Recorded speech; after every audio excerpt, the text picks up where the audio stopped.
Frères et sœurs, il y a eu un drame ce matin dans la famille Lacoste. Alix était tellement contente que son petit frère Gaspard soit baptisé au cours de la messe que dans sa joie, elle a fait tomber, elle a cassé le bol préféré de Jean-Hugues, son papa.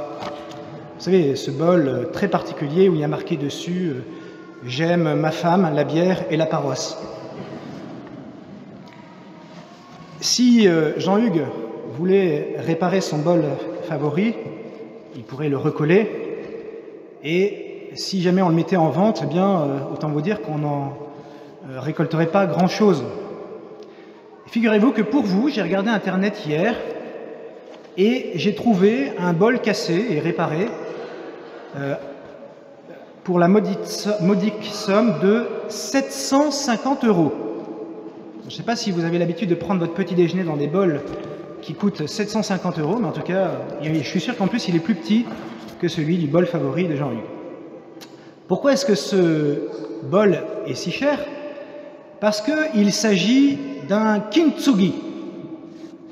Évidemment, vous savez tous ce que c'est, donc je n'ai pas besoin de préciser.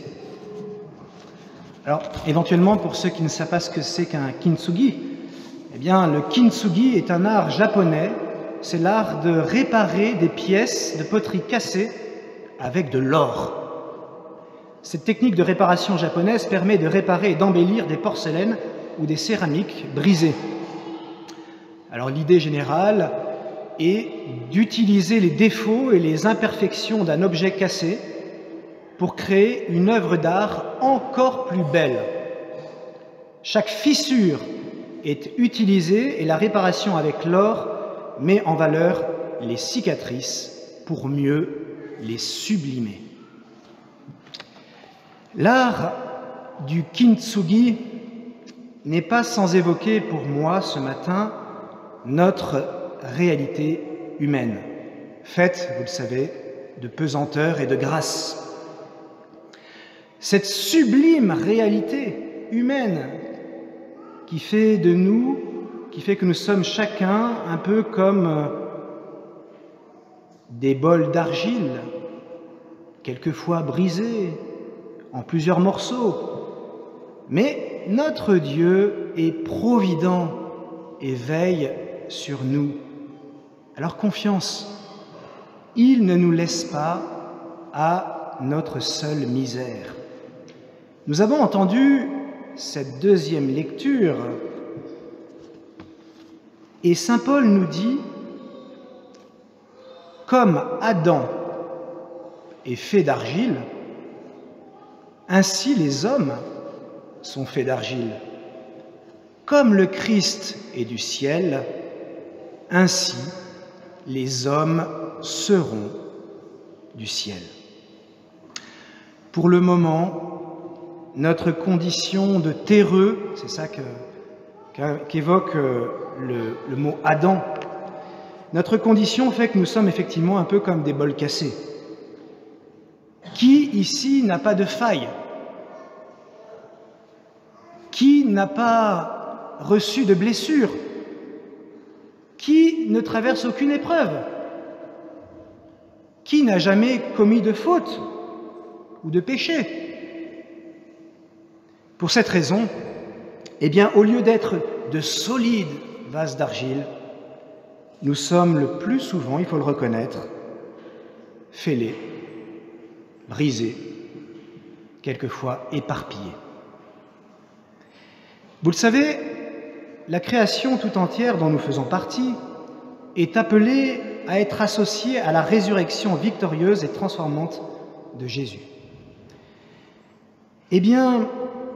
Comme l'art du kintsugi, Dieu nous propose librement sa grâce pour nous restaurer et nous recréer.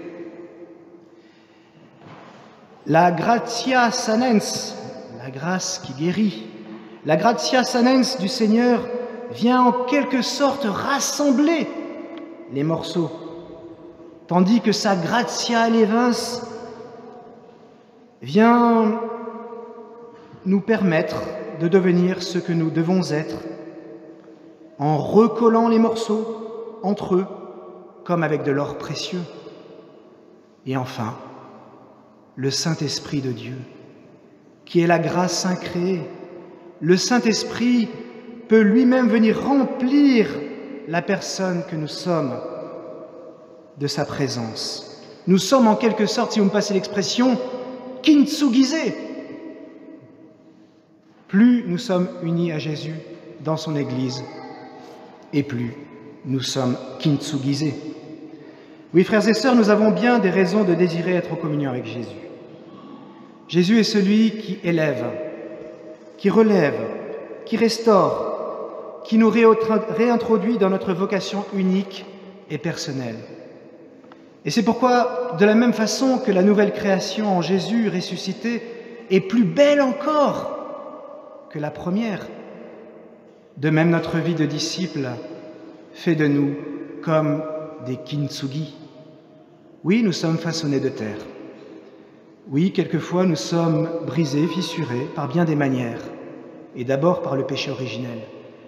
Mais nous sommes plus merveilleusement encore transfigurés en suivant Jésus. Et c'est précisément ce dont nous allons être témoins dans quelques instants avec le baptême du petit Gaspard. Sa vie de créature, si jeune et pourtant blessée par le péché originel, va être complètement kintsugisée par le saint baptême. Il va y avoir un saut qualitatif énorme. Gaspard est pour le moment une créature aimée infiniment de Dieu, comme tous les enfants qui sont conçus. Mais dans quelques instants, il va devenir bien plus, non plus seulement une créature, mais il va devenir enfant de Dieu. Il va être recréé, il va entrer dans notre famille. Le péché originel a fêlé le bol, mais Dieu va le kintsugiser en le recréant encore plus beau qu'au début. Et espérons qu'il fasse maintenant toutes ces nuits. Si vous me passez une image que chacun peut-être a pu ici éprouver, cette réalité de Dieu qui nous restaure est un peu à l'image, vous savez, des grands pardons que vous avez été amenés dans votre vie à donner ou recevoir.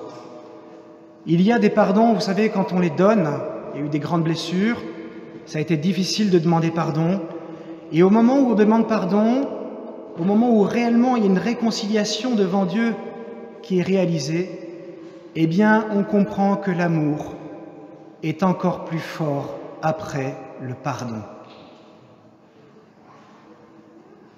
Si j'osais encore l'image, je dirais que Jésus, en revêtant notre condition humaine, en devenant l'un de nous, lui qui est du ciel, il s'est fait kintsugi pour nous. Il s'est laissé briser pour donner la vie. Lorsque saint Jean décrit la mort de Jésus, il montre avec force détail que le corps humain de Jésus est à la croix exténué, comme brisé. Mais lorsque le soldat lui perce le côté, il en sort du sang et de l'eau, nous dit l'Évangile. De ce corps blessé à mort s'exprime une double source de vie que la tradition identifiera comme la préfiguration du baptême et de l'Eucharistie. Exactement ce que nous vivons maintenant grâce à Gaspard. Dieu fait surgir la vie qui nous irrigue encore aujourd'hui à Figeac à partir de ce corps mort. C'est bien pour cela que l'Écriture dit que dans ces blessures, nous trouvons la guérison. Frères et sœurs, pour terminer, je crois que le Seigneur nous invite à regarder nos contemporains comme lui-même le fait. Un peu à la manière, vous savez, de l'artisan qui réalise un kintsugi. Oui, comme nous, nos contemporains ont peut-être des failles. Ils vivent peut-être mal aujourd'hui. Ils sont peut-être encore vis-à-vis de nous ou du Christ comme des ennemis.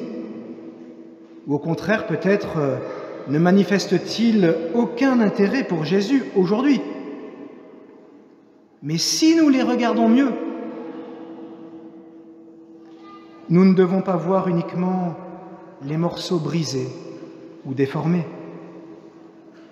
Nous devons déjà voir en eux le merveilleux kintsugi que Dieu veut recréer, que l'or de sa grâce aura reconstruit morceau par morceau en lui donnant une valeur infinie. Et c'est précisément parce que nous avons cette espérance pour tous qu'il nous faut évangéliser sans peur et sans restriction intérieure auprès de tous. Soyons-en certains, Jésus est et restera toujours l'espérance secrète de chacun des cœurs qu'il a créés. Amen.